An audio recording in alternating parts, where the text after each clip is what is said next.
So when I tell people I'm a GI doctor, they're often shocked and ask me how I could deal with poop all day. The short answer is GI doctors don't deal with poop quite as directly as you might think. We talk about it a lot, for sure, but that's often the extent of it. But I would be lying if I said I was never grossed out or nauseated by my job. So here's the list of everything that grosses out a GI doctor. So as a GI doctor, we are putting cameras up people's butts for a living. A colonoscopy, as it's called. A colonoscopy lets us look in your rectum and your colon for polyps, bleeding, inflammation. But it's not as gross as you might think, and that's because of the prep. Prep is a laxative that you drink before a colonoscopy, and it cleans out your whole colon so we can see what we're doing when we're in there. So if the prep was done correctly, usually there's not going to be any poop in the colon when I'm doing the colonoscopy. So I'm not going to be looking at any poop at all. If you have a lot of constipation or if you don't drink the prep correctly, then I'm going to be looking at a lot of poop when I'm in there with the camera at your colon. And I'm basically going to be power washing the walls of your colon to get the poop off so I can see and make sure there's no polyps or no abnormal blood vessels, for example. That kind of thing was a little gross at first, but I'm used to it by now. We do that a lot. Sometimes though, people drink essentially none of the prep and they don't really tell us that, and we go in and we just run into solid poop. That's super gross, and we usually just end up having to cancel the procedure and have them come back another day after they drink more prep. So let's talk about farts. I know you've all been waiting for this. When we do a colonoscopy, we have to inflate your colon with air or carbon dioxide so that we can actually see. As you might imagine, over the course of the procedure, some of this air or carbon dioxide leaks out the butt while we're doing the procedure. And this basically manifests itself as long, prolonged farts. But it's not that gross because usually they don't smell like anything because of the prep. All of the nasty poop and gas that's normally in your colon is out of there, so it doesn't stink. We don't really smell anything, maybe like a memory of a fart, but it's not something that bothers us at all. However, if you don't drink all your prep, then there's still that stinky stuff in there. I did a colonoscopy earlier this week. There were some smelly farts happening, and that was pretty gross for a little bit. So bad prep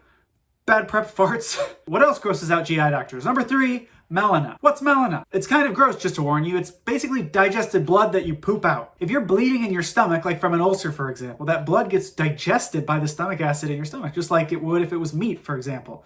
Then that passes through, continues to get digested, and it moves through your small intestine, your large intestine, and it gradually gets more and more digested and breaks down.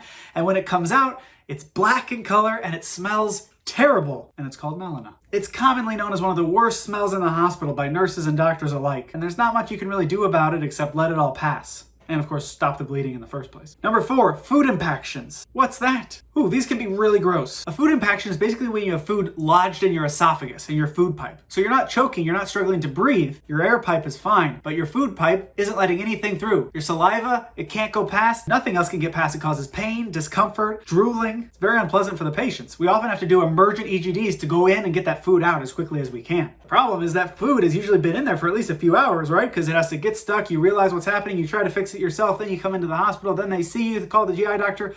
There's delays involved. And it gets a little mushy. And we have really, really small instruments because they have to go through the scope. So when we go in and we try to pull something out with our little pinchers, for example, we're often just pulling off tiny little pieces of that big chunk of food. Hot dog, steak. And like I said, sometimes that food's been in there long enough that it starts to rot. So you can imagine it smells, and its appearance can be less than pleasant. Fun fact, in my very first week as a GI fellow, I was in on a case of a food impaction, a guy who had eaten some chicken and it got stuck and he couldn't get it out.